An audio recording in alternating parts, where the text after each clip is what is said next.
గురు బ్రహ్మ గురు విష్ణు గురుదేవో మహేశ్వర గురు సాక్షాత్ పరబ్రహ్మ తస్మై శ్రీ గురవే నమః అని చదువు చెప్పే గురువులకు దండం పెట్టి పూజలు చేస్తాం. అంతటి ఇలువున్న ఆచార్యుల ఇజ్జత్ తీస్తున్నారు వాళ్ళ కొంతమంది గిసొంటి సార్లు టీచర్లు. అసలు ఇలా ఈ వార్త చెప్పాలంటే నాకే అంతెట్నో అనిపించబట్టింది.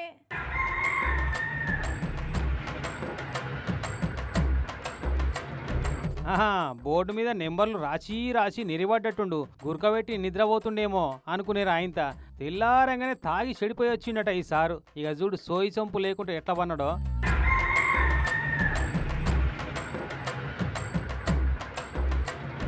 పిల్లగాళ్ళను కిక్కురు మనకుంటా కూర్చోమని బెదిరించినట్టుండు. సప్పుడైతే సారుకు ఏడ డిస్టర్బ్ అవుతుందో అని భయంతో గమ్మున కూర్చొని అట్టనే చూస్తుర్రు. दारू पी के तुम ऑलरेडी उठो उठो उठो उठो उठो उठो तुम उठो तुम्हारे को निशा ज्यादा होगा उठो.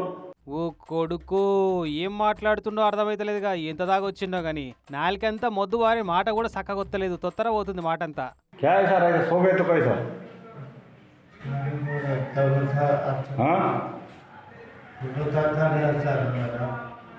तबियत अच्छी नहीं तो कहीं को नहीं आया ड्यूटी कहीं कर नहीं ఇక జాల్తీ ఏం తనలాడతావు. అసలు ముచ్చటేందో మేము చెప్తాం గానీ కుమరం భీం ఆసిఫాబాద్ జిల్లా జైనూరు మండలం సుకుత్పల్లిలో ఉన్న ఆశ్రమబడి ఎస్జిటి టీచర్ అట. ఈయన పేరు విలాస్ అట. ఆ విలాస్ అన్న పేరును సర్కారు కొలువు చేసి వచ్చే జీతంతో మందు దాగి విలాసాలు చేసి సార్థకం చేసుకుందామనేమన్నా ఫిక్స్ అయిండో ఏమో గానీ రోజు ఇట్లనే తాగొచ్చి కుర్చీ మీదనో టేబుల్ మీదనో ఒరుగుతాడట.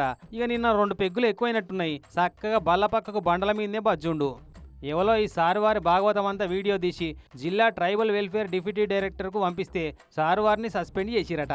నీ తాగుడు ఎత్తుకపోను. ఇట్లా విద్యాబుద్ధులు నేర్పే సార్లే చెడిపోయి వస్తే ఇసంటోళ్ళని చూసి ఈ పిల్లగాళ్ళు ఏం నేర్చుకోవాలి, ఎట్లా తయారు కావాలి, రేపు మిమ్ములను ఆదర్శంగా తీసుకోవాలన్నా సారు అని బడి పిల్లల తల్లిదండ్రులంతా తిడుతున్నారట ఈ తాగుబోతు సారును. అదట్ట పెడితే ఇక ఎక్కడన్నా సరే టీచర్లు సార్లు ట్రాన్స్ఫర్ అయ్యి వెళ్ళిపోతారని తెలిస్తే పిల్లలంతా కోడి పిల్లల లెక్క వాళ్ళ చుట్టూ చేరి పోవద్దని బతిలాడతారు. పిల్లల తల్లిదండ్రులు కూడా అదే కోరుకుంటారు. కానీ ఇదే కొమరం భీం ఆసిఫాబాద్ జిల్లా వాంకిడి మండలం చిన్నబెండారా అనే ఈ ఊళ్ళే మాత్రం దానికి రివర్స్ కథ అవుతుంది. ఊళ్ళో ఉన్న అంగన్వాడీ కేంద్రం టీచర్ మాకు వద్దంటే వద్దని ఒక్క తీరుగా ఊరుకుంటున్నారు అంతా.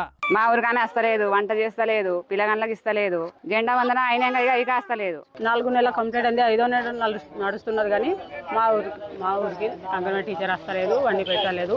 పేరుకే అంగన్వాడీ సెంటర్ ఉందట గాని నామకే వాస్తే అన్నట్టు టీచర్ వచ్చుడే లేదట. ఆడోళ్లకు సంటి పిల్లగాళ్ళకు సర్కారు ఇచ్చే పౌష్టికాహారం లేదు, కోడిగుడ్డు లేవు, పప్పు ఉప్పులు లేవు, నూనెలు లేవు, ఏవి లేవట. మరి మా పేరు మీద ఏం వత్తలేవా, మాకెందుకు ఇస్తలేరు అని చెప్పి ఆమె మా ఊరికి వద్దే వద్దు, టీచర్ను మార్చేదాకా మా పిల్లగాళ్ళను పంపించే లేదంటున్నారు.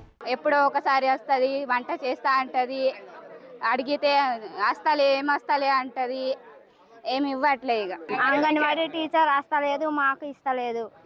3 నెలల తర్వాత ఇచ్చింది, ఇప్పుడు 9 పడినా కూడా ఇస్తలేదు. ఈ ఎట్లుందంటే దేవుడు వరమిచ్చినా పూజారి కనికరించలేదు అన్నట్టే ఉందిగా ఆ టీచర్ ఎవరో గాని. మరి ఇట్లా పిల్లగాళ్ళు ఆడోళ్ళ నోరు కొట్టుడేందో అర్థం కాని ముచ్చటే ఇదైతే.